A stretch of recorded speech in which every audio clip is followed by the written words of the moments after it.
It's a big week for sim racing. Welcome back to the Sim Racing Show. We're going to run through absolutely everything that's been happening.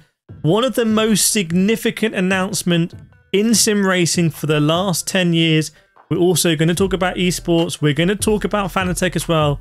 We're going to start though with Aceto Corsa Competizione bringing the Nordschleife, and it's been pretty much unanimously praised. It comes in at a very reasonable price for a DLC. You can have 110 car grids online. You can have 50 cars offline.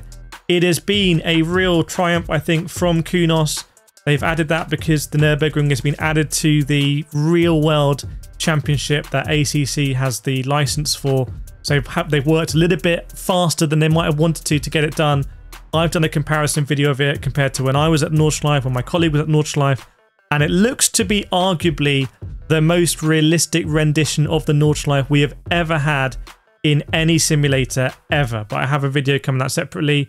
But the bigger news, arguably, is that Aceto Corsa 2 has been announced, and it's called Aceto Corsa Evo.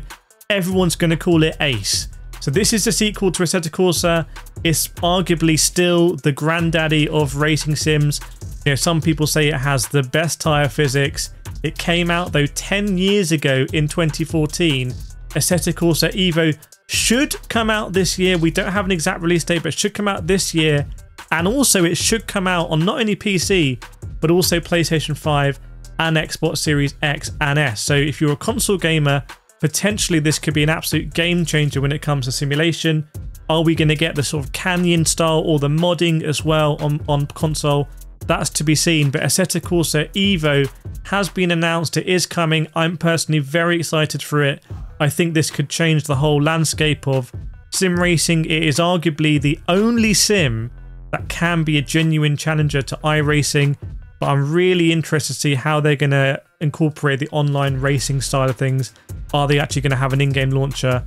Are we going to rely on stuff like low fuel motorsport and SimGrid and all these sort of like finicky browser-based stuff? Moving on to EA Sports WRC, a game that's been ridiculed on this program before, but there is a big update coming, and it is genuinely a big one, a surprising one.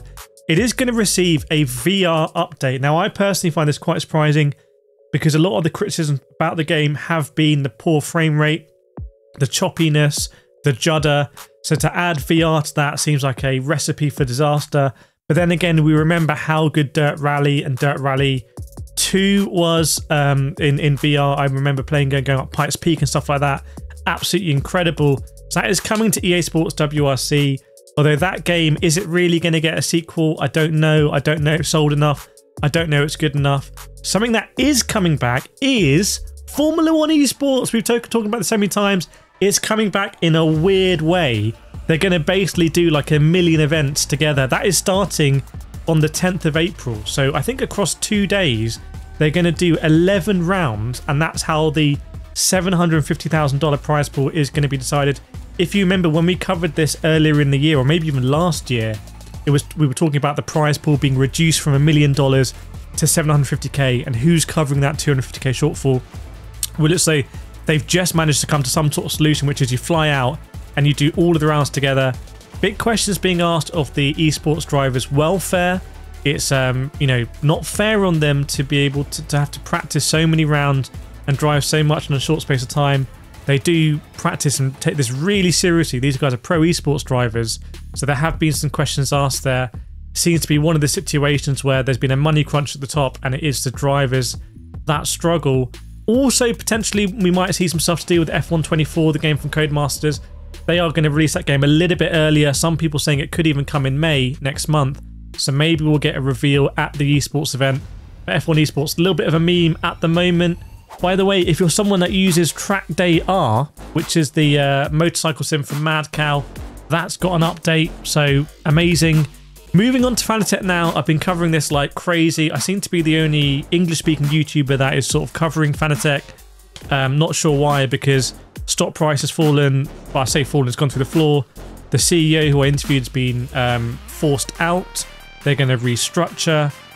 They have a deadline, which is the 30th of June, to seemingly pay back loans. And what have they done? They've launched a CSL cockpit. Is this going to be their great hope that they're going to sell 1 million CSL cockpits? I don't know. It seems to be getting ridiculed online for lack of stability. Fanatec say that it is actually very stable. The problem is it doesn't look stable, and no influencers have really reviewed it, so no one really knows if it's stable or not. So there's a bit of a catch-22 here. But you know, the Fanatec drama, I've covered it, you know, so much on the channel, so I'm sure you're up to date. I'm sure you're subscribed and up to date on all the Fanatec stuff. I have a Fanatec package down here that I'm gonna open after this sim racing show.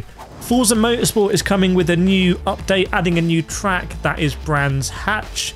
So you know, they've added Daytona, they've added the Nordschleife, and they've added Yas Marina as post-launch updates. The interesting thing is, I don't think anyone cares. There are bigger problems with Forza.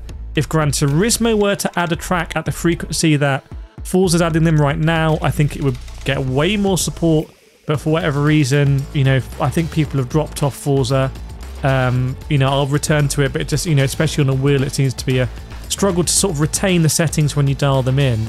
So F1 Esports, I believe, is a big story this week. Fanatec as well. But Aceto Corsa Evo, I mean, I want to know in the comments from you, what do you want from Aceto Corsa Evo? Because it is a game now that represents many things. It represents pure driving. It represents racing. It represents free roam.